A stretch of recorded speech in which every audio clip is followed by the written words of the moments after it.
error on the camera. What is going on there? All right.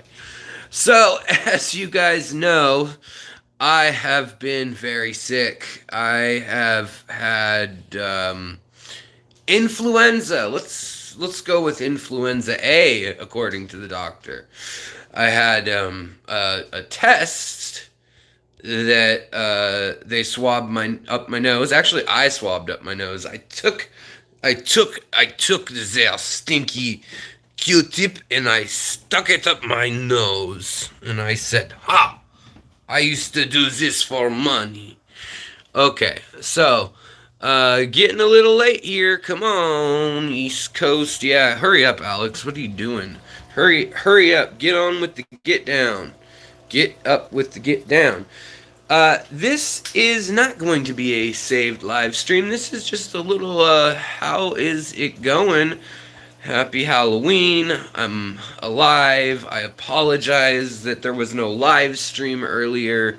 I apologize that I haven't answered all the emails and all the normal things that I do in a normal day, but I'm alive and I'm, well, not well yet, but my fever has dipped under 100 for the first time consecutively. And basically, since I didn't answer any questions in the form of emails, I just need a hat.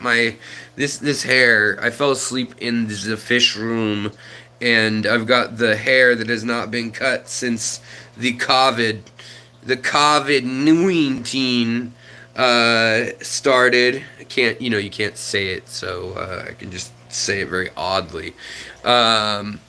Well, I guess I've shaved, but I should have done that too and just gone full out lunatic. So let me find a hat real quick, because otherwise I'm gonna bug myself. But how is everyone doing? I don't know how long I'll feel up to doing this, but how's everyone doing? What's going on? Yeah, some children's scissors would actually do that. No, I've cut my own hair. I don't have a problem with cutting my hair. I just, it's a marker to the insanity that is, the world that we're dealing with today. Okay, so I got a hat that's going to be a lot less conspicuous for this Halloween. Look at that! I got a perfect little ringlet just by shaking my. Well, it's gone now. Anyways, much better. Benny, Benny, Benny. I can't even do high notes right now. Maybe I can do low notes. Barry White. My darling, I can't get enough of your love, babe. Boom, boom. Mm-hmm. Actually, this hat doesn't even fit. Who would have thought that my wife's rhinestone hat does not fit my big fat head full of hair? Let's see. Do we have any other hats around here? Watch, I'm gonna get her sick. Like, she's managed to avoid me. I've hidden all this time, and it's gonna be, oh, she got some Marvin Gaye, some Luther Vandross. Sorry, guys, hold on. I know you're in the dark. So am I on when things will get better. Okay. All right, now I'm a cowboy. Or a lovely lady at the beach. Really? We don't have any other hats? What's wrong with us? What's wrong with me? I need some hats. I need to buy a hat from my own merch store. So, if the folks who were like, Alex, why did you paint your fingernails, didn't like I was bored for the answer, they're gonna love this. Oh, and so my hair's I should probably put a dress on too. I'm not dressed up very well. I should dress up. Let me go get a dress real quick. I'm just kidding. Really wanted to like blow some minds. So how is everyone though? Fishy people. I've been keyboard warrioring in some of your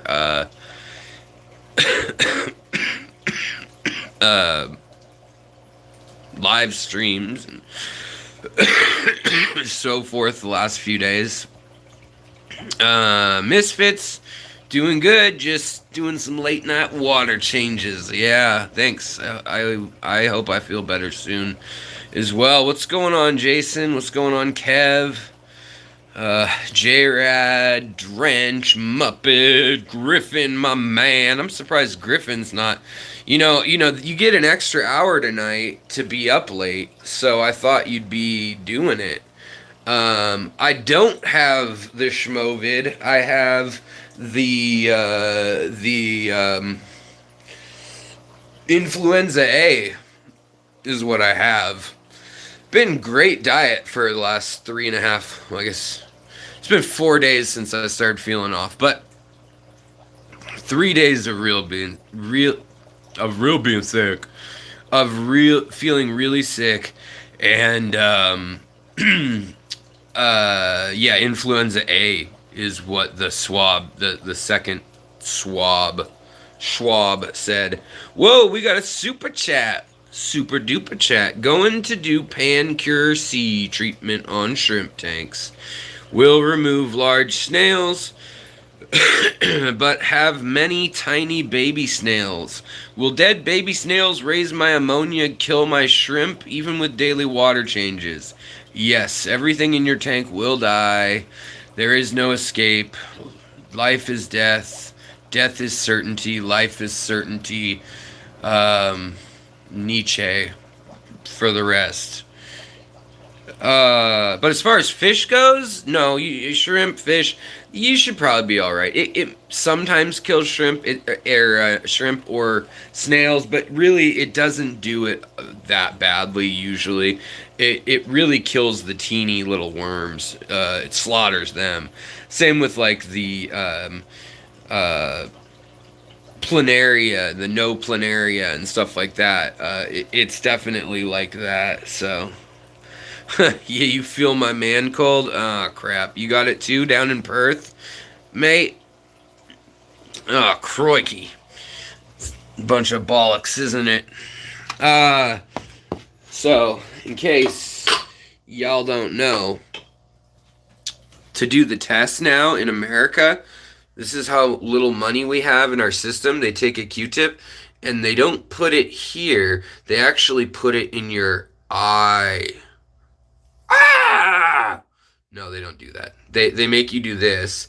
And I used to do, I'm sure you guys have seen me do this with big long things, but I used to do that for money, like on the street corner in the circus guild in college.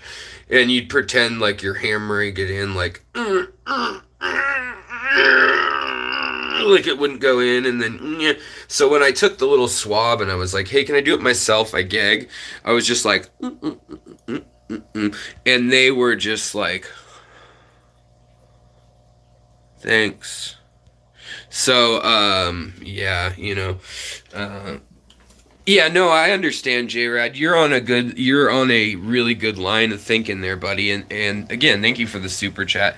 I get that you were thinking that your shrimp wouldn't get killed by that, but that if any shrimp or snails did die, they could spike your ammonia. I mean, the best thing I can tell you is to keep an eye on it. I mean, try to get the big shrimp or snails out if you can, and just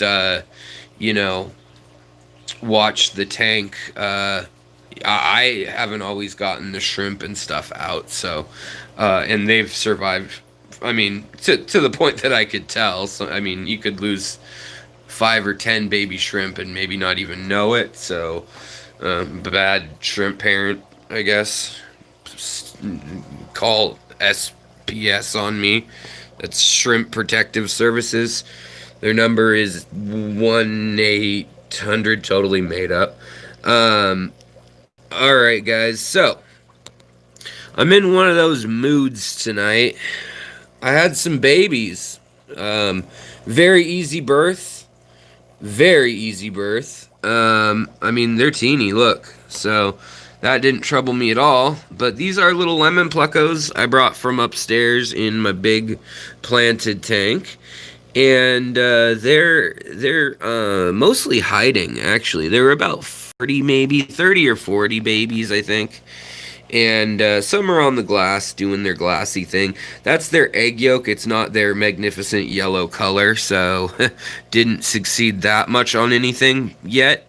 But there some really need their egg yolk. Like these guys are, I would guess, only.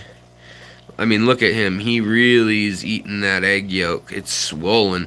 He needs probably 4 days without food. Whereas this guy here, he was swimming all over on his own, and this is the backside. He's still got a good-sized egg yolk, but from behind you can see that he's actually got a formed spine fully. Oh, did you see that little vinegar eel went cruising by? Where'd it go? Right there. Yeah, yeah, yeah. There it goes. Vinegar eels, when we're zoomed in super close. Vinegar eels are all toast. So these are my vampires walking through the valley down West Ventura Boulevard. This one's Tom Petty. But they are, I don't know. I might put them on Get Gills, and if I don't sell any, then just forget about them for a while. I mean, it's not hard, really. But for a while, I had, like, the opal with the red, and then I had the true golds with the pink-red color. And then I also was doing these blue. They don't look very blue live, do they? Well, dead, they look white. Well, no, when they're blue, they're a blue color with kind of a black, purple flesh, grayish black purple, and then their shells are actually more of a white or opaque color. But yeah, you get the idea. Then I had some black ones that had gold shells, but some of them I'm noticing this generation are old enough that they could have laid eggs and they don't have black feet or flesh, so that's very annoying. Ahoy, human hippies, humongs. Humongs, I am not from Laos. Hold on. I'm on top chat. That's a bunch of bull. Why did I do that? Well, I didn't catch anything you guys said, because top chat's garbage. Let's see here. Yeah. Alex, I need to see you for some plants, doll. Oh, yeah. Sure. You probably don't want to see me for a few more days. I'm still pretty sick. I also, while all this was going on, here, I won't zoom in super close, but I also had my canine removed. And so they couldn't get it all, so right now I got stitches and then a little shunt piece of bone in there. All right, see that white thing? That's for a bone graft because they broke off a chunk in there, like it was the the tooth root goes in like here, and then there's bone, and when he pulled it, they couldn't get it. It was stuck, and then they actually cracked it forward and broke it. Well, I won't show you up close, but they broke it out the front of my mouth, and so it, needless to say, it caused some problems. Mostly about me screaming, "What the hell just happened? Ow! It's not numb. It's not numb. Make it numb." But yeah, if you need plants from me, I mean, I could always get them for you and leave them on the porch, but I should be okay in another 3 or 4 days, a week to be completely safe, if you are a little worried. But I just felt like I gotta see my folks. I gotta see you guys.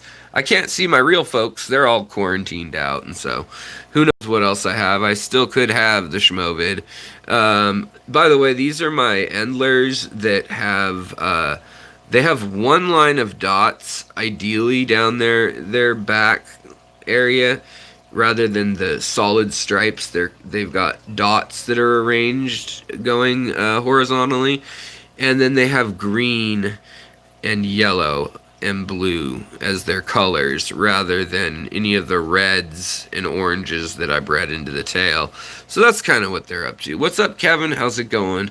And then the shrimp, you can see, I don't know why they're all hiding, but most of them are, except some of the big ones that I haven't seen for a while, which makes me wonder, did she have babies? Is she buried? Maybe she's buried. I haven't seen her walk off that thing yet. Off the moss yet, but she could be with how big she is. So, and Roxanne, what's going on? Atkins, Pat, Jess Cole, what's going on, Pat, brother? How you doing, man? And this is my coal tank of red cherry shrimp, as well as Riley shrimp and Santa shrimp. So, who knows what happens in here? I mean, it's just a crazy, kooky mix. But they seem to have really good color, no matter what they show up as. So if they come out all confused and different colors are clear, the sections are very, like, they're very defined. Does this one have a parasite on his nose? Or is he just getting ready to shed? Oh, I think he's just getting ready to shed. I found one with a parasite on his nose a while back, and I really wanted to show you guys, because they're common. I mean, it's the most common parasite.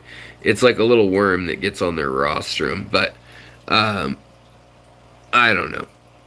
It's easy to treat. There's meds for it. But in any case, the other thing I figured I'd show you guys is the teeny, not the teeny, the Limnophilia aromatica and the Rotala, Ludwigia mini butterfly, or Rotala mini butterfly and Ludwigia mini super red when it's not under intense light, when it's just under dull, like office lighting, basically. It grows really densely like that when it has a root tab, so it has all the nutrients it needs. This tank has all the nutrients, none of the light, basically. And so it doesn't reach for the light in here, or I shouldn't say none of the light. It has enough light that it survives, but it's like a mock twin star, so it's got these pastel colors, but they're not bright. They're like useless. But you can kind of see what happens to plants like Ludwigia there, or the Rotalas there. They look kind of cool when they grow so inner, or so tight. You know, there's a bacopa in here.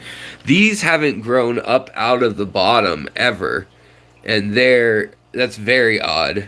That with the hygrophilas, are you kidding me? They're usually, here's a hygrophila blue. And they're usually, well, we can look at it over here. I mean, the blue hygrophila or Corium boza, or Hygrophila rubra. I mean, that stuff's usually shooting up out of the water. Yeah, see? Already, I cut this stuff not even a week ago. Cut it all the way down under here and sold $100 worth of. You guys remember I was late. You're like, which time? Yeah, I'm here for your questions, by the way. I'm just rambling because I'm lonely. My wife left me. No, she's been such a sweetheart. I owe my wife so much for taking care of me. Fever got almost to 104. 2 nights ago, was that 2 nights? I don't even remember. It was to the point where I was hallucinating smells and sounds and memories. Like, I'd fall asleep and I'd think it happened. But I think I'm doing better now. Time will tell. But I still have that kind of like fever dream. Is this real life? Alex at the dentist hangover with things. So it's a bit kooky, crisp, Yeah, you know what I'm saying.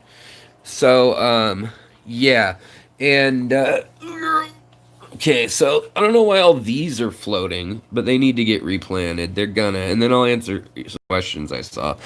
But, yeah, so these bad boys need to get planted right in here. And, how about here? Yeah, yeah, that'll work. And, all this duckweed has grown back in a frickin' week. Great.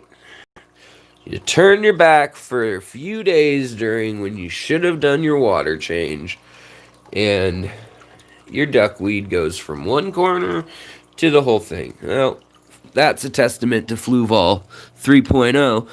I think you guys recall that I said I had no algae whatsoever in this tank anymore. Looks like the algae's actually still kind of subsided from what I can see.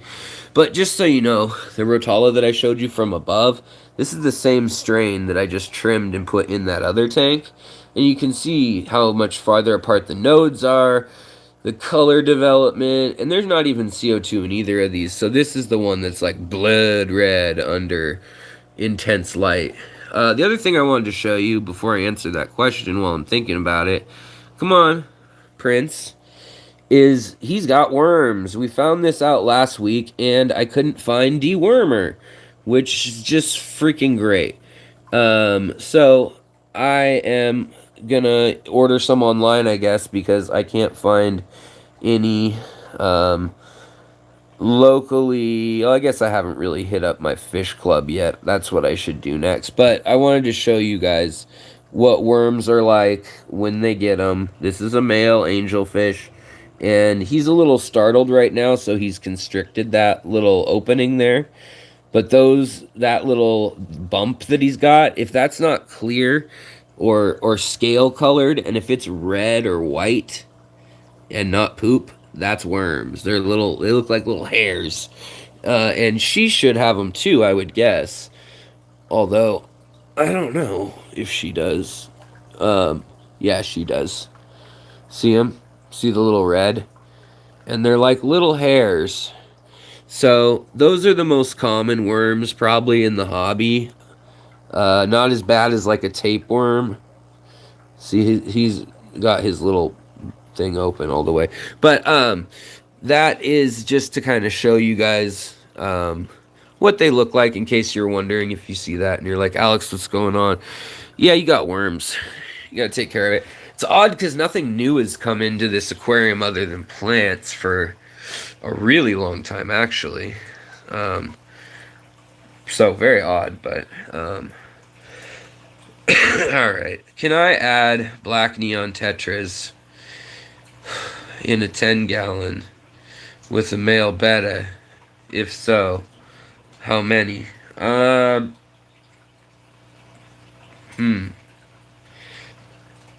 Lamira 8. Is that how I say that? Well, I think, yeah, black neon tetras aren't the best, thing to be pairing up with bettas. They move quickly. They're big. I mean, they're not big, but they have a big, like they're tall for their size. And they have a lot of UV. They radiate a lot of UV light, which is what attracts fish, believe it or not. Usually more than any of the little flaily bits of their tails and so forth. It's like the stuff that reflects light made out of guarine and guanine crystals. They're iridophores if you're paying attention to any of the things I've talked about on guppies and other fish. Also on manes, tails, fins, and fur. Down by the bayou with Chubs on their stream, I did a 2-hour chat, an hour on each of their channels, about the genetics of guppies, but we talked a lot about iridophores and how that's how fish actually see each other in muddy water, as well as onodontodes and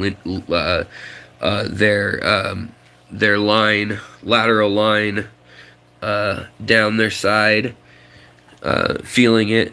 It's actually wired to the visual part of their cortex in most fish. So what bettas, they don't see extremely well, but what they can do is they can sense really well. Hey, here comes Kermit. Kermit the Frog here. I have a cold, but I'm still going to beg. His lipstick's all faded because I turned the light on and it was pitch black. But he knows something's up. He knows there's a net in, and that means he gets food. So I would say that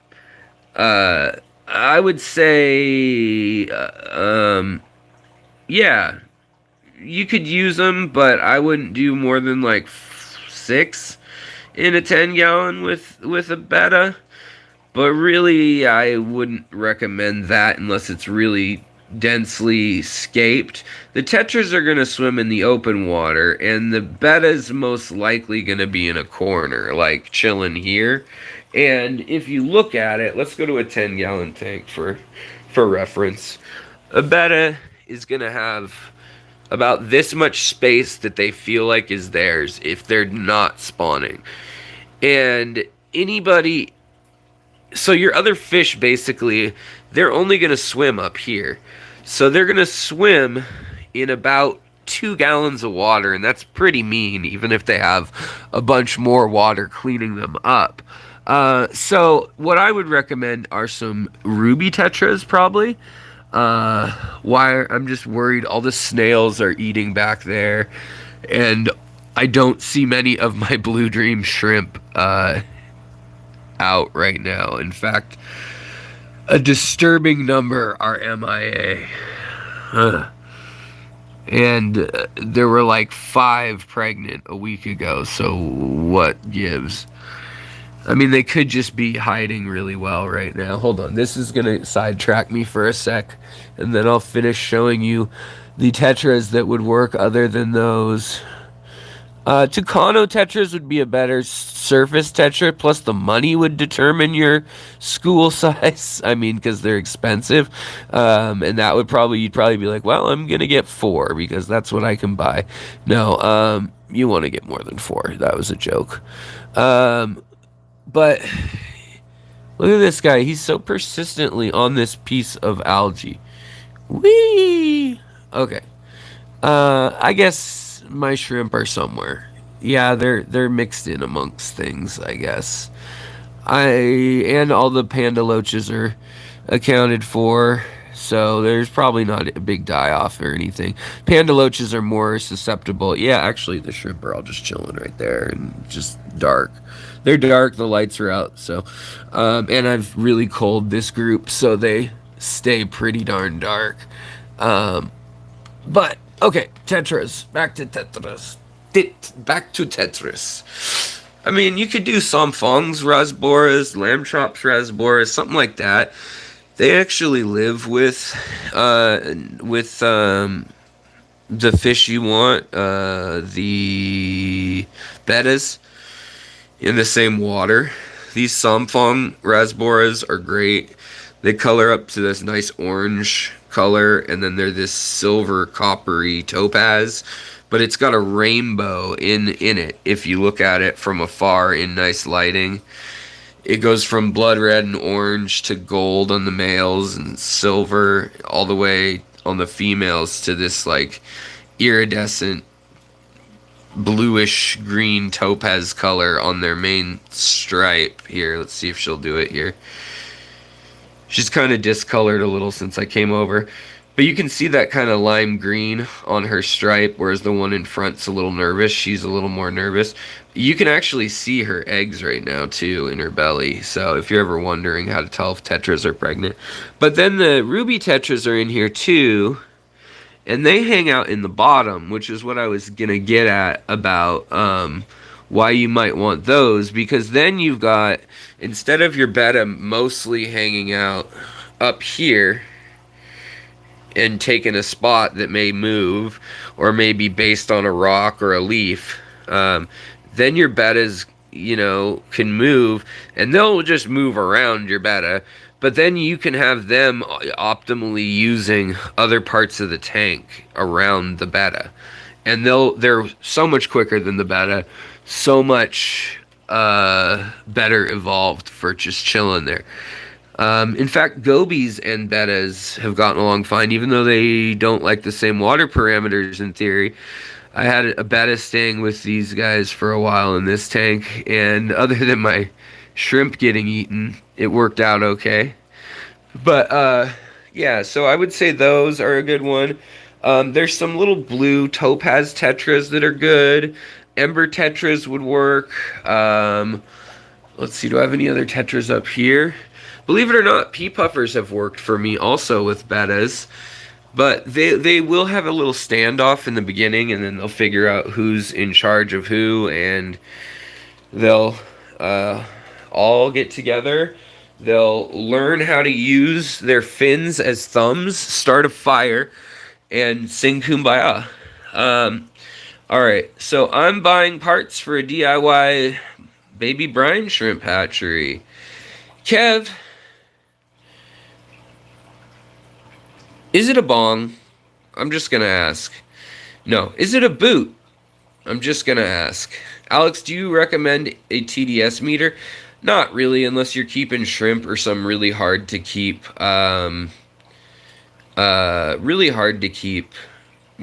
hill stream species, or likewise maybe Tanganyikan cichlids or anything like that. I don't know. That's what I would say. I literally just put a thing on the community tab of YouTube too. If you're curious, I'm not saying buy the thing because you can make it for cheaper probably, but check out how the shrimp, the Hobby HOBBY shrimp hatchery works, Kevin. That doesn't have any electricity, no heat, no airlines, nothing. Check out how it works and how it decapsulates shrimp just by using a hole that gets ambient light from the room in the center. It's pretty smart, and it uses a system of baffles that you could probably copy on your own. So yeah, check it out. Try that. Kevin Rosenberg says, I keep 14 tetras in a 20 long, and they're great fish. Yeah, you could keep 40 in a 20 long, no problem, if that's all you were keeping. J Hall, I got a school of 5 Buenos Aires tetras today. Firemouth cichlids tank, it's awesome watching them school. Yeah, it is cool. What are those orange lamb chop looking raspberries again? Did I go? I probably went over that. Okay. Alex, I have a red flame sword I got a few months ago. Its leaves won't grow. Is my temps tank too low? That I know what I was supposed to say, and I messed it up, guys. It could be. So sword plants need nutrients from their roots and the water. Mostly they'll put out roots, though. So I'd toss a root tab under it and see if that helps. Other than that, it's probably light and nitrates. I mean, that's what's really going to limit or cause a plant to kind of take off. If you got fish in there at all, even at like an inch per gallon or maybe 2/3 of that, load wise, it should be enough to keep that sword going. They're not real high energy plants, but it could have also melted and needed to fall back. So Kev, I'm kidding you, right? But you could turn an old bong into a shrimp hatchery probably pretty easily. With the hole and the gasket, just put an airline in there and then use the... Yeah, okay. Heaven, $5 from Heaven. Well, I'll take it. Thanks, Heaven. I appreciate it. I have brine shrimp hatchery a bit like that. There's a hole in the middle that lets light go in, and all the brine go there. Hornwort, or the hornwort of hornwort. Is it the hobby? HOBBY. Is it black, round? Does it have a hole in the center? And it is round, and you take the top off. You put a liter of water with salt in it. Don't even need to dechlorinate it. You put a little, I don't know, gram of eggs in there, or on the outer ring, and then the inner rings interlock with the lid, which is the middle ring, and they have to kind of do this do to get out. If that's the one, I love it. It's my favorite hatchery. I think it's like $24.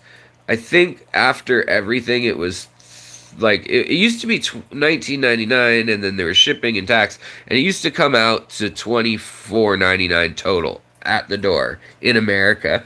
I found the cheapest price that's publicly out there, but if you're a member of like Brine Shrimp Direct with your club or something, you might be. Oh, heaven is known as the Tooth Fairy. Good to know. All right, thank you, Tooth Fairy. Then it might be available elsewhere. And Drench Aquatics says, I have a couple of them too. They're super handy. Are apple snails and mystery snails the same thing? Keith, America. Hell yeah. Yeah, Keith, they are. A mystery snail is a type of apple snail. They are in the same genus. Are they in the same order or family? I don't remember. They're in the same genus, though. I believe. And so, yeah, family. So probably same genus and order, and I think, yeah, they're a type of apple snail. That's why in my little video I did today that I said that most snails that you keep in the aquarium will not eat live plant leaves. They just don't. I mean, they'll poke holes in them sometimes if you got really bad algae, and that's a problem. Like if you got blackbeard algae, they'll sometimes rip at the algae so hard that it pulls it off with the leaf. But that is not the same as them targeting your plants to eat the plant. And the plant can heal, or you just trim it when it grows out, and then your blackbeard algae's gone. And if it doesn't get that long in the first place, then no worries. Look at how fat my Siamese algae eater got. He's lazy. That's the problem. He's afraid of the angelfish because he's a big coward. Come here, coward. That's his new name. Is Courage, the cowardly Siamese algae eater. Alright. Well, I don't know. But here's another lipstick goby. These guys are the ones I got from Aquatic Arts. They're still kicking it. Two of them are anyways. One got real skinny, and I thought, oh no, I'm not giving them enough biofilm. That's what Bob Kaler warned me about. And then I realized it probably got the frickin' worms. Brain worms. No, they're just stomach worms. There we go. That's a really good... That's what they'll look like when you get worms in a lot of fish. That's because I haven't fed the tank. When I feed the tank, what will happen is, at first, the worms will become more pronounced out of their lower GI. You'll see them in the tank. But what will happen in the long run, as in 15 minutes until the next 2 to 3 hours when they defecate, they'll actually, those little worms they're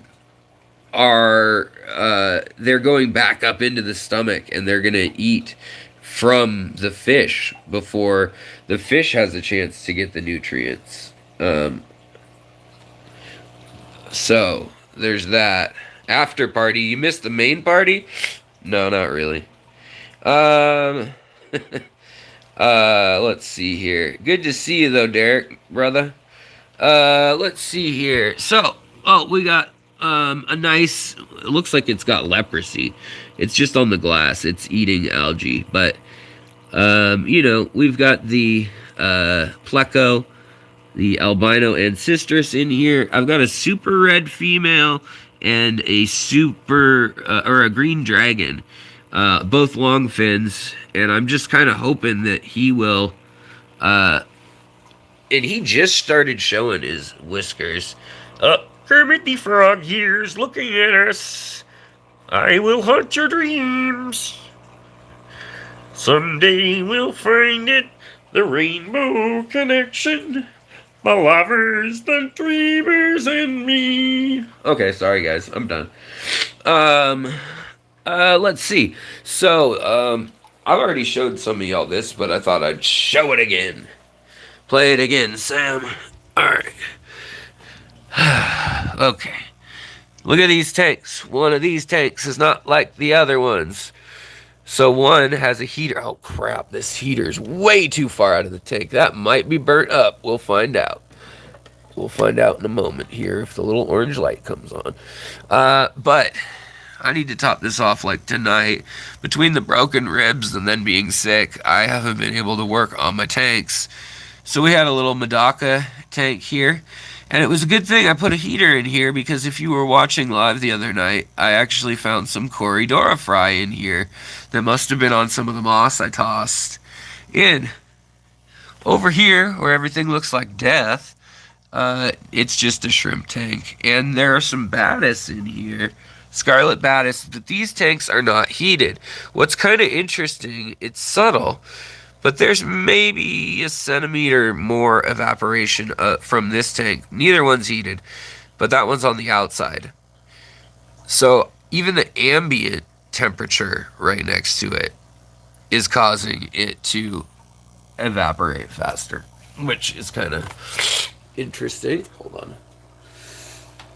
Let me grab my net. My net. My fish. Okay, let's see here.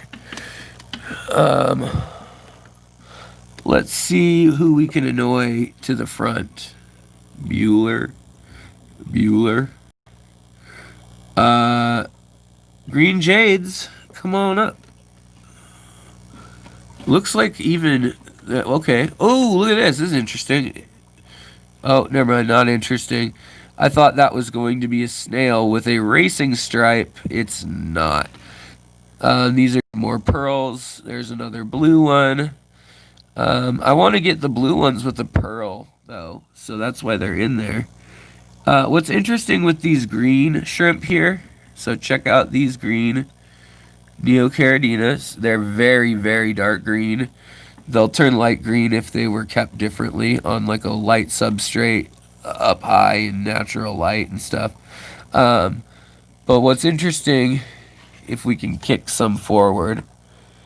Oh yeah, here's one that we can kick forward. Come forward. Come on down, I said.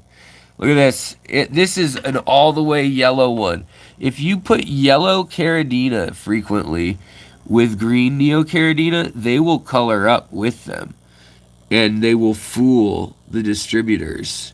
And there's a lot of gold line Neocaridinas. Well, my theory is that the green Neocaridina gold line, this gene right here that you see here, oops, there, and the dark, look at the dark one, it looks almost blue.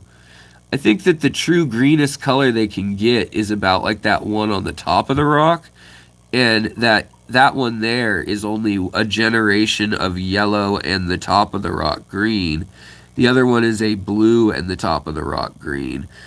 And longer than that, and they start to go wild and turn kind of these clear, not so attractive colors that no one really wants when you try to sell them. So that's my theory. That's my ongoing theory anyways. Rainbow shiners, looking rainbowy and shinier than ever.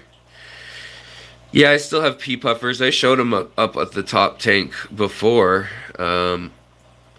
Oh yeah, aquatics are. Oh, I still do have moss balls. By the way, I'll show you some. Oh, okay, Alex, I appreciate it. I put two tabs under it when I planted it, and I have snails and shrimp, juvenile rice fish. Not a big bile load. Never seen nitrites or nitrates stop dosing fertilizer. You could start dosing it with fertilizer if you want that plant to grow more. Um, but you know what usually happens here, I'll show you. So this plant right here, oh great, now this is going on again. This plant's really crapping out on me.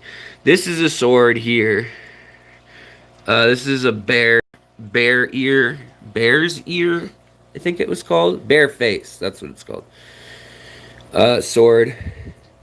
And yeah, the red that starts to grow is nice and red, but it doesn't last. We're not going to look at this tank very long because this drives me insane.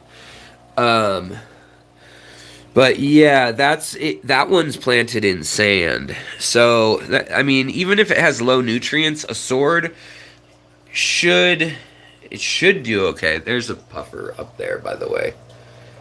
Behind all, there we go. So the pea puffers are back in there behind the barbs.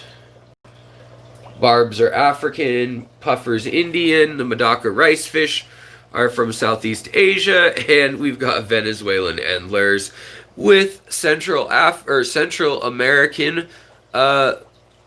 Molly / Platy hybrids. But yeah, I mean, I get some more nitrates in there just in case. In an all-in-one, like Aquarium Co-op's Easy Green is actually a really good one if you want nitrates. Rarely do I want nitrates. Try to get your nitrates to like 30 parts per million or 20 parts per million. That's a pretty good spot. That's super low still. I had some shrimp in here that I was going to show off too, that are the green jade shrimp of that second generation, the weirdos. What a weirdo! Let's use this stick to bug these guys with. Alright, if I missed your question, post it again because I'm going down to the bottom to where Dead Fred 821 said true and shrugged. So look at this. This is, oh, never mind. Don't look at it. I was kidding. I didn't have anything to show you. So the moss balls. The cool thing about moss balls that no one tells you is that they actually cause this junk to grow all over your entire tank if left long enough to their devices. But if you like that stuff, then great. More power to you. The other thing nobody tells you about moss balls, snail orgies, no, is, so I actually have torn a few apart. I tore one apart in this tank and actually mounted it to this little log here, and I only started it up in the crevice right up here, and it's grown in 6 months all throughout the hollowness. So it's actually on the inside of this log growing out. Kind of cool, kind of weird. What a weirdo. Okay. So in here, watch what happens when I do this. It's going to be gross, and I know there's reflection, and it's annoying. But if I whack my ball against the glass here, this moss ball, watch what is going to happen. Planaria are falling out everywhere. These things are... You've never seen a hive of more wretched scum and villainy than a Marimo moss ball. Man, these things are like the gift that keeps on giving full of planaria. They lay their eggs in there by the thousands. No joke. Literally over 1,000 can be in there. See them? Get out. I want them to get eaten by the Corridoras. That's the only reason I still have Corridoras in here. Is that the young Corridoras will eat it. Like, no one wants to eat it. Yes, so moss balls, if you have planaria in your tank and you're trying to eradicate it, check the moss balls. Pull them up against the glass. Watch, here's another one. Now, they're also a great spot for shrimp to gorge themselves and so forth and so on, okay? But... watch again. We'll beat it. beat it. No one wants to beat it, beat it. And then just give it a sec to chill. This one's even fluffier and healthier, but when I spin it around to the other side where I was not hurting it, they kind of go hide for a sec, and then you let it be, and they're all gonna come out. Like, they'll come out all over the frickin' place. So, yeah. Planaria can hide anywhere. I mean, they'll hide in sponge filters too, right in this crack. That's why the way that a sponge filter is assembled can be interesting. Um, yeah, it really is interesting. But I just poked it and it went back inside. There's also some baby shrimp on here that you guys can probably make out. But like, there's a planaria. See it go. So, I mean, you could, if you want to be actual stewards of your moss ball, they recommend pulling it out of the tank and rolling it around on a hard surface or over rocks in a gentle rocking motion for a half hour or so every few months. I'm not kidding, to reform its round shape. I mean, it's being in lakes, being rocked with the tide, just gently doing this all the time that gives them their look. But you can see all the planaria going in. The worms go in, the worms go out. Worms play pinochle in your snout. But yeah, I mean, I don't know how many times I've treated that tank for planaria. Yeah, planaria. That's what I meant to say. Still no babies that have this golden tail trait that I really want. I don't know why. Don't know where it started from. Don't know how to get it. Might be on the female chromosome for all I know. Let's see. Any babies in here? There might be rice fish babies. That's why I'm checking. No, they're still eggies. What's weird is there's no planaria or little bugs or tweedledees or tweedledums in here, and all the sediment has formed in these strings. I think it's some sort of maybe bacteria, fungus, or protein, but they've formed in this odd pattern. I don't know if you can kind of make that out. It almost looks. I thought it was a ton of planaria or detritus worms. But it's just like a network of little dusty debris that did that. Alright, let's go upstairs again. Now I'm done torturing these poor creatures. Thanks, fish. Gonna put my hoodie on. And you guys have to watch the phone make you seasick while I do it. If you can't tell, I'm in a real existential crisis? No, not crisis. That's far too serious. Existential kind of day. This is my existentialist hat. No, my nihilist hat. Nihilist. Let's go with nihilist. I don't have enough thought process going on in my head to be an existentialist today. How harmful are hydras in a nano tank with fry? I've got pygmy sunfish. Sunfish? Oh, right. In my head, I was thinking of the big sunfish in the saltwater because Father Fish's channel was talking about them. Right, I should get a nihilist bonnet. You're right. My wife does not have any bonnets, though. I have no hats other than a safari hat. Oh, this has been a hell of a crash diet, though. I lost 13 pounds. And I've been hydrating. I've been hydrating like a mo. Like a mo. We'll just leave it there. I won't even finish that abbreviated slang. I've been drinking, the way I've got it set up is I either have Gatorade or bone broth every second hour, and 8 ounces every hour of water. But something with salt in it every other hour. Or does that make sense? No, it doesn't. So 2 waters, 1 Gatorade. 2 waters, bone broth. 2 waters, 1 Gatorade. 2 waters, 1 bone broth. That's how I've set things up for myself. Hold on, I'm getting a Dr. Pepper outside because I haven't actually had my daily Dr. Pepper, and I'm feeling a bit frisky. It's cold enough now that outdoors it's like, I don't know, 48, maybe 45 degrees. Gets a little colder. Seattle's a funky city in that it's actually colder in some parts of the city by 10 or 15 degrees at times due to both a convergent zone that occurs where we have winds that come through the Strait of Juan de Fuca, and we have winds that come up through the Olympia / Aberdeen and Hoquiam Gap.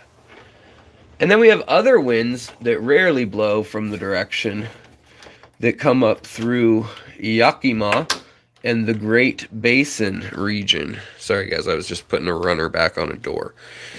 So my wife will murder me if it's off the door. I could be dying of flu and she will still kill me if that runner comes off that door.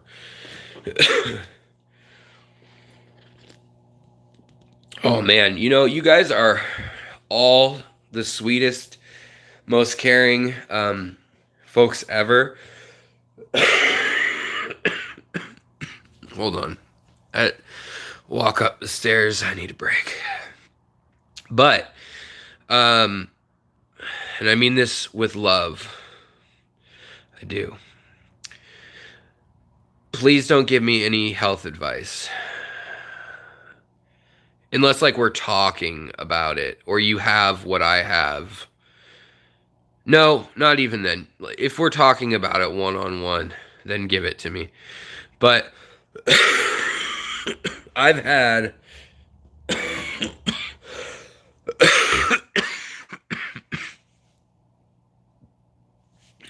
more advice on, oh, Alex, you've got rheumatoid arthritis. All you need to eat is almonds. Well, I'm deadly allergic to almonds. All you need to do is take a baby aspirin and spank yourself on the butt twice and do 80,000 jumping jacks a day and hydrate well and don't do any bad things for your body and you'll be fine. Yeah, really? Burpees all day and hydrating and eating a well-balanced nutritional meal will help me? I'm drinking Dr. Pepper. I know this stuff's gasoline. So, it's very sweet. I appreciate it. I just can't take any more home remedy emails from people, as sweet as it is. It's like when you work, if you work in retail and you have like a stuffed up nose or allergies, everybody who's had allergies once has the cure for you. Anybody who really has allergies bad all the time, they're just like, allergies, yeah, that sucks. And, you know, you get a look and you're kind of like, yeah. But it's the people who don't really have a problem with it that had Dr. Oz cure them that, you know, with his whatever recommendation, that are like the zealots.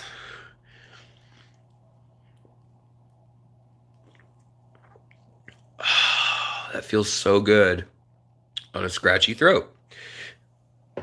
So yeah, the spanking helps, not the jumping jacks. Fred, you don't know me. You don't know me, man.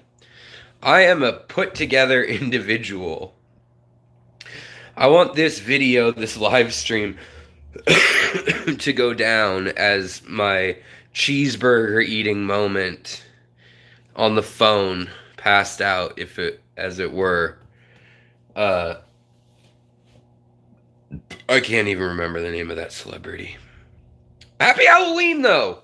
Yeah, my whole house is decked out. And my wife is at, no joke, our most hippiest friend. That's my group of friends.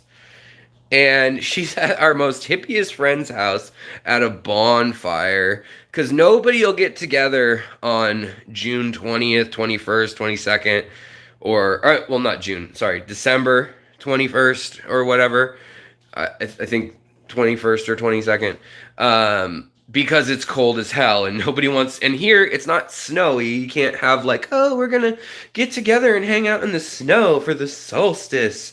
No, it's gonna be rainy, muddy, and the wind's gonna be blowing. It's gonna be like 34 degrees and the wind's gonna be blowing and the ground's gonna be muddy. It's gonna rain up at you. So that's why nobody does solstice here then. So solstice kind of gets celebrated by all the pagans and the hippies and the crystal lovers. Don't have a problem with any of those people.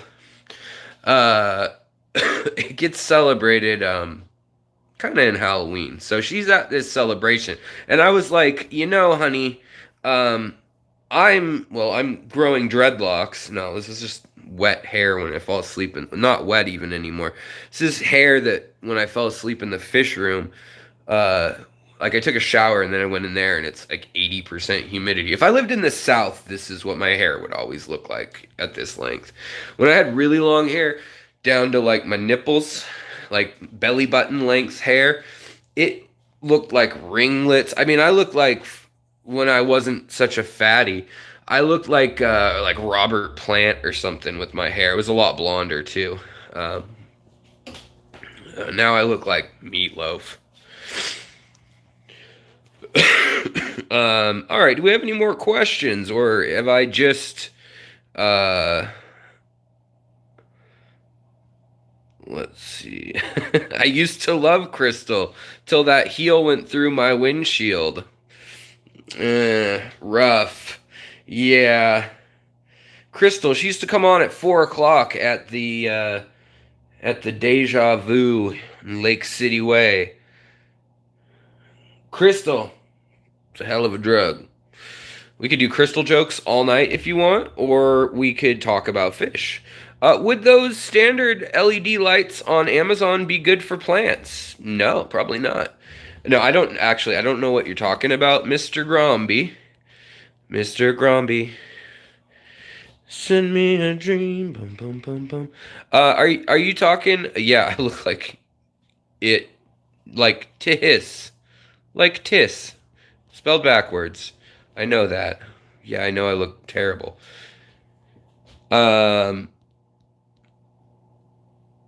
Yes, fun fact, J-Rad, thank you. I like that one. People used to ingest ground up Egyptian mummies as medicine. They did. They'd snort it and they'd get terrible sinus infections sometimes. I mean, after 4,500 years is so old that if it was in a vial that they stole and it was whatever, I don't care if it was bubonic plague back in the day. If it's been buried in the desert for 4,500 years, you're probably fine to snort it. It's probably carbon now. Or its constituent parts. However, when it's like rotting and something was left, or there's, I don't know, say arsenic or mercury in there, that's bad, if that's the constituent part left. But it's also bad when, explorers open it to air. Maybe they'll put some on their finger, taste it, and be like, this mummy tastes like a book. No, I disagree. This one tastes like old newspapers. And then they'll make a notation, and then they'll be like, old book mummy, $4,000 a gram. Newspaper mummy, $3,500 a gram. Take it to the apothecary, my good sir. And then they snort it, and they're all screwed up. But yeah. What was I talking about? Oh, the LED lights. There are some decent ones. Usually they don't have the warm and cold spectrum. They don't have the good UV spectrum. However, if you just need light for like Java fern, hornwort, valsinaria, corkscrew or jungle val, guppy grass or nausea grass, a lot of crypts like Crypts undulatus, parva, crispulatus, your basic Ludwigias, or your Bulbitis hedulata ferns, moss. Yeah, those lights will take care of you. If you want anything colorful, in the STEM world or anything that carpets, no. Those standard lights are pretty garbage. I do have a video on like low-tech red plants because there are some. Like this one, you can get it to be pretty pink and red. Rubens, actually this sword, like you won't get it to be this red, but you can get it to be like mottled like that. And there are other plants like Alternanthera renicii or Ludwigia super red. This actually is a super red that was under all of this. And though it does have substrate, it didn't have good light. See what happens when you have too bright a light on Ludwigia super red though, is the underside of the leaves are super red. The top side gets so red that they start turning green again, which is weird. See here, it's out of the main light. And instead of like that brown burgundy, they're a little more just brick, rusty red. Well, if they weren't in this tank, if they were downstairs, they'd be a nice red color. It's one of the few plants that can kind of work the opposite way. Is this guppy stuck? What is happening? Let's just be transfixed on you. There are some floodlights though, like I linked to them in my lighting video last month that work actually really well. I'm sure you could use anything like, a 30-watt LED floodlight. Put that right on top of a glass top in like a 40 breeder, 2 of those, boom, you're like blasting those tanks. And it doesn't matter that none of them have the right wavelength. They will grow things. What's going on, Jess? This is the end of my career as we know it. I am feeling awful. I was feeling worse laying here alone, so I decided to get online and celebrate my fever breaking earlier. Am I flipping us off? Well, I should hope not. Holly, you are a lady, and I would not do that to you. Yeah, I don't know what the heck he's... Okay, let me look really closely. What is he doing? Is he stuck on anything? I don't think so. I don't think there's algae there. Let me just move things, though, and see if he's, like, in a mind warp. It looks like his tail is clamping, though. I think you're right.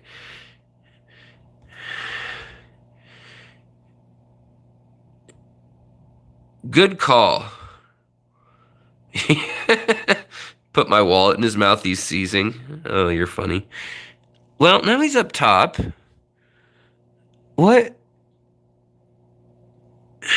I'm gonna keep an eye on it. He might be going in his own tank. His poop is clear, but then it's brown again. So I don't think it's like a nutrition parasite type issue. Well, you guys can't see it very well. He's got normal guppy poop, but his back tail is a little bit clamped. I mean, this other guppy's in like stud mode, but that's because you can see the females of this type. You can see when they're gravid spot, when they're ready to have eggs or they just had eggs. You can see when the eggs move down into her oviducts and they're bright yellow. And when they're ready to have more babies like this one, you can actually see the black dots on the eggs. See the eyeball there? So the males go cuckoo for Cocoa Crisp or whatever you want to call it. You can even see this young female. You can see the eggs on her belly. Actually, she's got eyeballs on hers too. So she got knocked up 40 days ago, probably 30 days ago. And she's probably only going to have a couple babies. But yeah, they're in there. They're going to come out probably in the next 3 days. In fact, if there are any babies in this tank up here, it is likely from her, I should say. So there's another male. He's all flayed out. His tail's all flayed out. I think Jess is exactly right. And that male is having some fin clamping going on. He could use... He definitely doesn't need more temperature. He might need more TDS. This is a lower TDS tank than most guppies like. So I will probably just move him downstairs rather than you know, whatever. I'll probably just move him downstairs after this stream. I'm not that worried about it. Usually, like when this happens, you can catch it pretty early. See, these guys are all still good. It's not affecting. Nobody's died. Nobody's really having problems yet, but him. I just watch my tanks pretty closely. Like even when I'm not rambling on about them, I frequently go and look at them. I would not treat this whole tank dead Fred. I definitely not from that. I mean, my first guess would be he needs oxygen. That's why when I got him out of, well, first guess was he had algae on his tail and I couldn't see it, which could have been the case. I've had that happen. That's caught them before. The next thing I thought was, okay, so now his fins are kind of small. So maybe he needs oxygen. Maybe he's got a parasite infection. Well, his poop, which you guys can't see, but I can see it hanging out, is colored completely normal. So he's digesting his nutrients. It's not colored like the pellets I fed him, but it is slightly brown, and it's not clear, milky white, and it's not the exact color of the food. Sometimes healthy fish can have poop the exact color of the food, but usually guppies, it turns a little bit darker and duller. And they've been eating algae and things, so it's just kind of like a browner, earthier tone. So then I would think, okay, maybe it's ammonia. So then I look at the other fish, you know.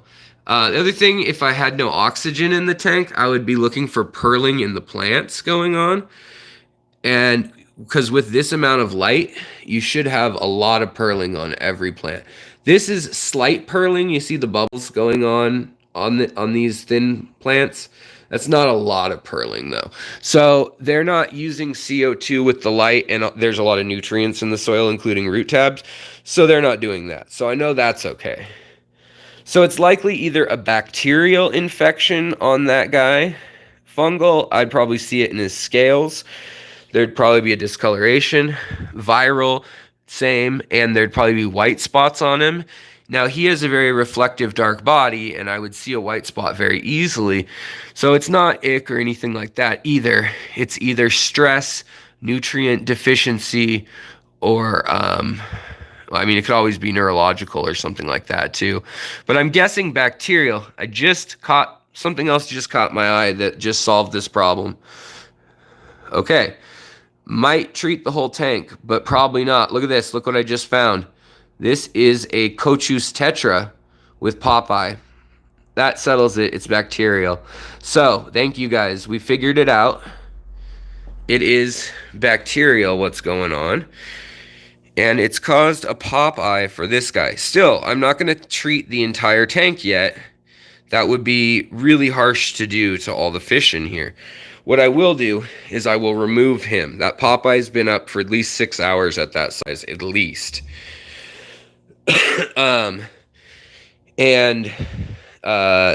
This guy, I'm gonna dip him in some salt real quick, and then aquarium salt, that is. And then I'm gonna put him in a tank. Actually, probably that tank downstairs with the snails and stuff, and the new Pleco fry. And the quarries in the little 5-gallon, because it's got sand and coral shells as the substrate. However, TDS and things like that in guppies, if they don't have the right underlying health, even being stressed, the rest of their health goes to crap. Usually they'll get ick. It's in almost every aquarium, just waiting to happen. And when we saw that Cochus, the water does feel a little chilly. I'm curious how warm this tank is. It feels cold. It feels like 78, 76 rather than 80-ish, which is where I like to keep this tank just because of what's in it. But that Popeye does not happen without that bacterial. He could be isolated normally. I would normally... yes, milky white, Fred, means the worms, or not necessarily worms, but a parasite in the stomach. And so for him, what I'll do, actually, it's a female. For her, what I'll do, and a him on the other one, for him, the guppy, he'll just go downstairs for a few days, and then I'll see if I can reintroduce him. If anyone else is having problems, because I think it's a salt thing, an electrolyte thing, and it's causing his muscles to cramp up, and it's causing lactic acid in his tail to cause clamping. Now, clamping is actually a similar scientific process in the body biologically as for fish as pine coning. When you see their scales pop up and look all bristly, it's bad when you see that. It's worse than clamping. The fish fins get crunched like this first, then their body gets bent over slightly like a U, or they get bent however they bend easiest, and then they usually start to lose their swim bladder, they bloat, and they get the pine coning of the scales. I'm looking at a lot of different fish, including Crebensis and all the other cochus that all look real healthy, really good and colorful. You know, the algae eaters, which are really prone to bacterial infections under their scales, believe it or not, even though they're pretty bulletproof otherwise. And then also the albinos of any species are very prone to a lot of infections and burns and things like that. Ammonia will burn the albinos much quicker. Just like a sunburn, I don't know if it's related, but it wouldn't surprise me if there's some component in their skin that they're lacking, or binder or something. But yeah, so we'll get that other one who's swimming kind of stuck in place, motionless again. It's because that back fin is clamped up. They're not making any thrust with the back fin. That's their little running motor, if you will, on a fish. Their tail and their little pecs. It's really their caudal fin, which is their back fin, but it's the stem of it that really gives them their wiggle thrust, like a snake can swim in water. It's because when they get their whole back whipping into it, if you watch an arrow slowed down in slow motion, the arrow actually whips back and forth and back and forth. None of the other guppies, and there's about 10 in here, have any fin problems other than this guy. So we're going to assume it's electrolytes at first. Turns out it wasn't just electrolytes, but that will help his health. I'm not worried about the bacteria spreading right now from him that much. It wouldn't hurt to put him in a quarantine. But this guy, I don't want to put him with anyone else. But I think if I take him out, I don't need to treat this tank. I'll just check all my parameters, make sure that they're okay. And everyone else seems to be doing okay. My guess is there's something underlying metabolically, organ failure, nutrients, something else going on with these two fish. Because otherwise there's, I don't know, 70 fish in here. Like, it sounds like a lot, but there really are. There's 12 ember tetras and 10 cochus, 10 of these guys, of the guppies, then there's 2 pairs of we've got these guys over here, the Nanochromis. We've got the honey gouramis who actually are making a nest, are starting to over here. So I'm hoping they spawn. But yeah, there's a lot of fish in this tank.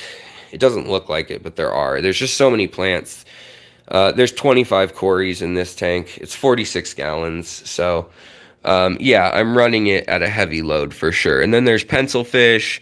Their light was off before I started this stream, so the pencilfish have gone to bed. And pencilfish either sleep at the top and they completely drain the blood out of the surface of their skin, or they drain the pigment out of the parts they can control, like spawning color pigments, which is by flexing these little chromatophores on their body.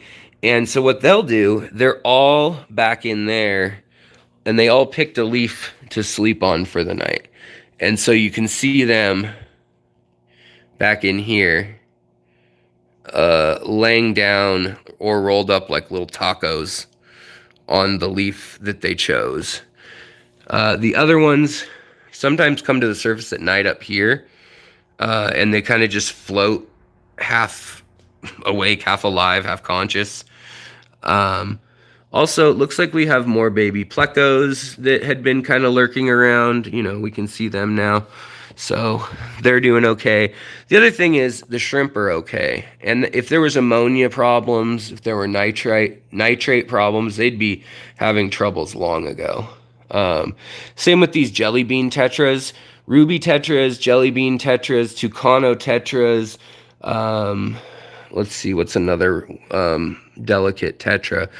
Honestly, these ember tetras would not be blood orange like that reddish orange, if they were having problems with water conditions.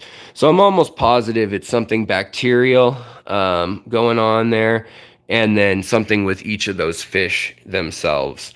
So that's kind of how I troubleshoot. I hope that talking aloud that helped you guys a little bit. If you've had zero luck with guppies, I got snacks. My biggest guess is that you have very soft water or way too hard of water. If your water's too hard, then it's way too hard.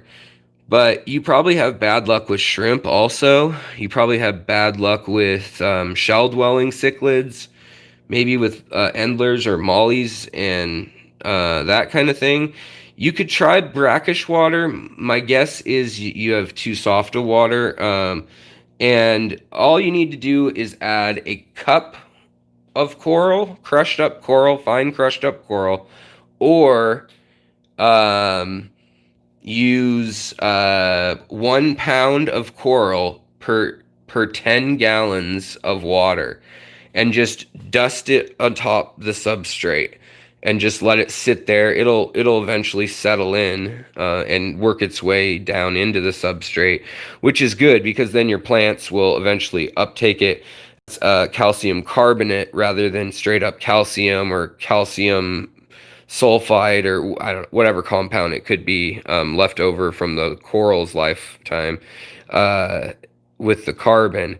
But that will get your TDS up. And then, so I always do that with live bearers. I always add coral. These guys, they've been kind of different because they have a strong Endler background. And yes, Endlers are also, they dig the hard water thing. But I've just had good luck with locally bred guppies. And these ones were locally bred and bred in neutral water. This tank is 6.5, which is acidic. Most people would say don't keep guppies that acidic. It doesn't work. And we could have our first case of that happening tonight, depending on the outcome of this little guy. But I can tell you that for 25 years in Seattle, I've kept various guppies, especially wild ones, easily out here. There's a little corridor habrosus. We got some Malua shrimp chilling up here, eating some diatom algae like it's breakfast. We've got a little auto syncalist. Listless. Oh, wait, does he have some fin clamping? I think we might have another fin. Oh, wait, no, never mind. It's just there's a twig in between it. Yeah, okay. I thought we had another clamped fin. But yeah, so, I mean, that's probably what's going on. Here's another one. Oh, they're starting to wake up. I should probably turn their light back off unless I really want to confuse them all night. But, yeah. See, this guy's going to town just eating the blackbeard algae for me. Thank you, buddy. Oh, no, stop that. So what I want is you guys to take a look. When you're buying a Siamese algae eater, make sure it has that black diamond on its tail fin.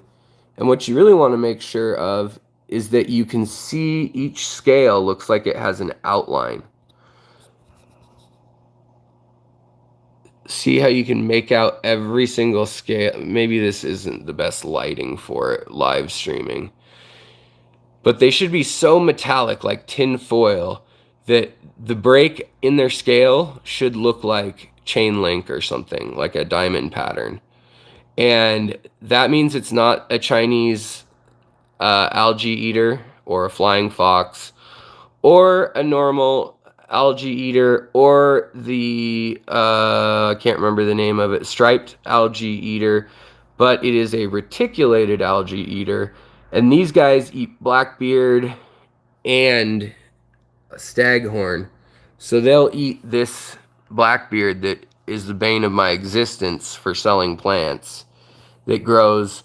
You'll find blackbeard grows on very specific plants first, so you'll know where to look. Like right there, I cut a stem, it grew right on the stem of the plant that it was growing on. These leaves have been in here a long time, so you can see it starts on this sword, the stem of this sword, or the blade of this sword. And over here, on my Barclay longifolia, or no, that's not right. Me boldi. This is my me boldi. Silver. No, this isn't the silver powder. This is the European red / pink. As you see the color changing. Logonandra me boldi. That's the name of the plant, I think. Why can't I think of the name very well, though? I'm so unsure. My brain's not working. See the green in the certain light, and then it's orange, red, and yellow in other lights? This plant's $120. It's a pretty expensive party trick that only people that say, hey, yeah, I want to come over there and look at your aquarium can care about. But to me, it's just really beautiful. It's like a boost plant that gets huge. Likewise, this guy here, that white and green plant is silver. It does the same thing. It looks like a solid green leaf from certain angles, and then it looks like that, the beautiful silver and white striping. And that is silver powder. Same plant, though, as here.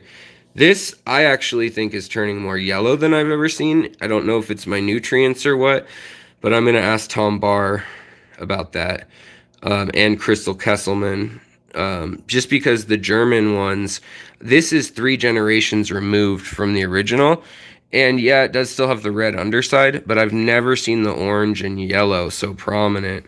It's also under attack, though, clearly. What happened is that I had a 6-inch, the algae eater from downstairs, up here, and he was ripping so hard at the edges that he actually ripped out big old chunks of all these plants. But it's a fine line between that. You see how he was ripping here, and he put holes in it, and then it was all gone, and then it grew back right where the holes are. It's a thin line between that and having a freaking shade carpet living on your plant. Like that leaf back there needs to be cut at this point, because it's not going to photosynthesize like these. This is a healthier leaf than this leaf at this point. So this leaf, if this plant weren't so hard to cut, I would just get rid of this leaf now. Any case, so I got a couple things I got to go do upkeep wise. Alex, do you know of any reliable source for blue axelrodi rhizoboras? The wet spot in Portland is the only place reliably. They call them Sundadanios. It looks like the word Sunday without the Y. Sundadanios, I think. Yeah, Sundadanios is what I would. And they'll be under axelrodi neon blue, axelrodi neon red, axelrodi neon green. Those are the 3 varieties they have. Sometimes they claim to have a purple. For some reason, that one doesn't have axelrod in the name. I don't know if it's just up with, like, that's what their price list says, but, I mean, that's not anything scientific. But that's what it will be listed as online. So look for their Sundadanio, not stuttering, Rasboras. So it'll be under probably maybe cyprinids, or they might have a Rasboras and I don't know, Rasboras and loaches or the tab like that. Have you ever seen the Gulf Coast pygmy sunfish? Just discovered them today. Yeah, okay, we'll end on that note. Yeah, I have seen them. I've heard tell of them. Elosoma gilberti, and then there's Elosoma Alabama. There's Elosoma Evergladi, and Elosoma gilberti and Evergladi are the ones I have. Here's one right here. No, oh, of course. just darted. Hold on, let's see if we can. Is he still even here? No, he took off. Let's see, where did he take off to, though? There's always a bunch in this corner, but they're very shy. If you get those fish, don't begrudge them when they never show up to any of your social gatherings. They're not even a good party trick fish. Let's see here, though. I might be able to coax him out. Remember, $19.95. You today can order this. That's not one. That is a little rice fish.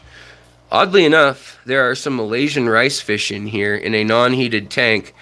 Usually they don't like the non-heated tanks. We're getting into the 65 degrees here. That's too cold for them. They should stay over 68, 70. But they're still zippy and happy. I think it's just been gradual enough that they're okay. First sign of them being sluggish and not eating, I'll worry. But I've pushed fish well past their standards. So here's a little female right here. There's a pygmy. What? Did you guys see that? Did I just perform a magic trick right before your eyes? Where did she go?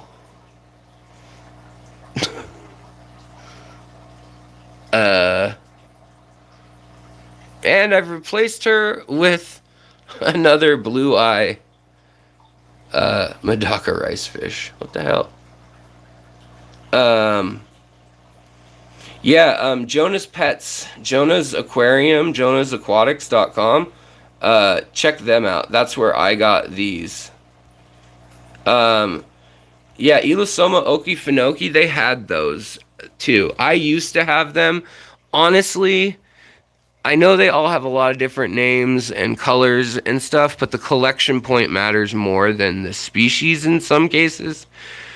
There's certain collection points that are just lame and you don't get any good blue ones out of there. Mine, though, are very dull, clear fish until they're not. Until all of a sudden they're in mating form and they're all colorful and bright.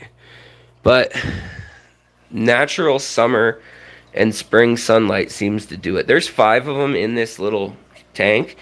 But there's the rainbow shiners,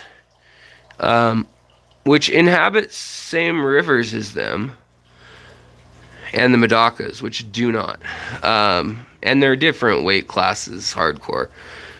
But you can see, even in here, I added some crushed coral for TDS. Just a little touch. Just some calcium. Sunny doing, how are you? Seriously, that was crazy. That sunfish did a disappearing act if I've ever seen one. Alright, whatever. I don't want this blue light on. No blue lights. A gimmick. Your fish don't like it either. Also, when I cull snails, just because I'm thinking of it, you know when they're pink? Turn the lights off for an hour. Come back. See if they're still pink or if they're like cream. If they're cream, get rid of them. They're not good enough. If they're blood red or something, it could be blood. But if it's evenly distributed like this, whatever color that is, that's their true flesh tone. And that's the color you should label them as. Also, full-grown erythromicrons, emerald dwarf rasboras. Funky body shape, no? Almost like a little salmon, like a little humpy or a pinky. And that is the chum or pink salmon that have the big hump on them and the big ugly face. Well, elastomas also get a little hook up on their nose. This is a female here. But the males, here's another, here we go. Here's a female right there, back in there, and there's another male. Okay. Well, now they're hiding. Now they're all self-conscious for a sec. But they are not fully mature until they get that hook in the nose and the divot behind their dorsal fin, so that their tail actually looks like it. So they look like they have a hump rather than one body. See the male here? he's got a hump. It kind of comes up to a point, and he looks like an arrowhead. The female, however, right here, she'll still get kind of a little hump, but she's going to have a notch over her nose. And at that size, oh boy, you can spawn them like, yes, CPDs can do that too. It's not as prominent. But they are hybrid. You can hybridize the two. So that's one thing. This thing is driving me nuts. You can see yet again, crushed coral is randomly mixed. Up here, crushed coral. This has a lot of crushed coral. Which is because in here, this is where I did have the rasboras, the Sunda Danio blue axelrod eye rasboras. Because I've got the Malaysian rice fish. They can handle TDS. The erythromicrons don't need TDS, but they can handle high TDS in acidic water because they're used to limestone water that's full of leaves in the rainforest.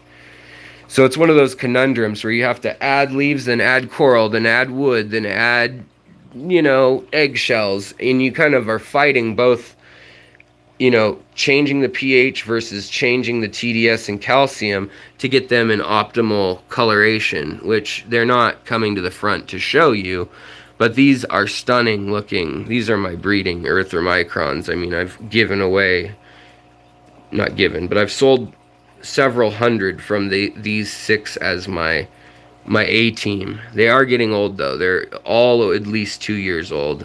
And the oldest I think I've ever had an erythromicron is about 4 years. So, I don't think they get that old, honestly. I think these guys are about at their prime, next 6 months to a year. And then it's downhill. They might even be on that downhill slope. But their color is incredible. I'll have to get some still shots. For members, I can upload some still shots sometime, or you might be able to find them on my Instagram or something. But alright, guys, I don't know. I said I was going to delete this thread because it's kind of, or this post because it's kind of embarrassing because I don't even know if I'll remember it. I've been half awake, half asleep for 4 days, and in and out of fish chat rooms, probably annoying y'all. I don't know. But, yeah. I need to rest. That's what I thought, Leo, that the transformer on the light was getting too hot and that it was cutting off because of that. It's not, though. I unplugged it, turned it off for 8 hours, and it was doing it again within 15 minutes. So, unless something's shorting out inside and I can't feel the heat, that's possible. Alright, guys. Well, alright, Gromby, I won't delete it then. You guys, I might put a warning on it, like, I'm sick, I know not what I do. Man, those bags under my eyes look bad. Why are you guys watching me? Why are you guys listening to anything I said tonight? But, thank you for doing it. I was lonely. So, I appreciate it. I also put out a more coherent video, kind of, on myths that we believe in this hobby, on 10 myths that are detrimental to our hobby that we believe, or that some people believe, and I recommend you go check that video out, or go hang out in someone's chat. Who's chatting next or now? I didn't even think about that. I probably cut someone off. Crap. Well, yeah, I need to rest. But whoever's up next, go their way. If you guys, I'll wait a sec, see if anybody knows that, if anyone that's in our clique that we're cool with is streaming right now. Oh, hey, little Bobby, how's it going, brother? Good to see you. Well, Fishroom Fever, James is streaming, and I'm cutting him off. I'm cutting into his crowd. Crap. Can you guys all go over to his stream and say, sorry, Alex, or Alex is sorry, James. Hashtag Alex is sorry, James. That would make me really happy. Because I'm probably going to go hop in and watch his channel then too. But I'm signing out. Thanks for watching. Thank you, Super Chatters. I don't know how that happened. I'm just in a haze. I think I got one from heaven and one from Canada. Both are due north or or up from me. So I'm sensing a trend here. But have a great night, and take care of yourselves. Take care of your critters. Take care of yourself so you can take care of your critters. I'm failing at that, so I'm gonna leave and do both those things. Cody, son, it's good to see you, brother. Take it easy. Holly, my lady, uh, does it matter if I bow and curtsy and say my lady, or pretend to kiss the hand, the virtual hand of all you wonderful women out there? If I'm missing teeth right now and I look like crap and my hair's all crazy and I'm delirious. Yeah, Bear's Face, you just got here. We'll go over to Fish Room Fever and say hashtag Alex is sorry, James, and someone can tell him that you guys are coming over from my stream. Sorry, guys, that I interrupted his stream. Crap. But I will try to be on track and be healed. My wife was supposed to do a costume themed Halloween thing today, and she was going to be my guest co-host, and she refused to endorse that idea and went to a bonfire party without me. Socially distanced outdoor bonfire party, mind you. They're all dressed up in masks. All right, guys. I will... Oh, is he not live? Oh, he might be up next then. Or maybe he was already up. Maybe his time is through. But if not, you could go there. You could watch my videos. You could go watch people get kicked in the where. You could go watch cute kitten things. Go do what people do online. All right, have a wonderful night. I'll talk to you guys later. Or a wonderful day if you're in Australia. In that case, go kick a kangaroo, mate. Bye.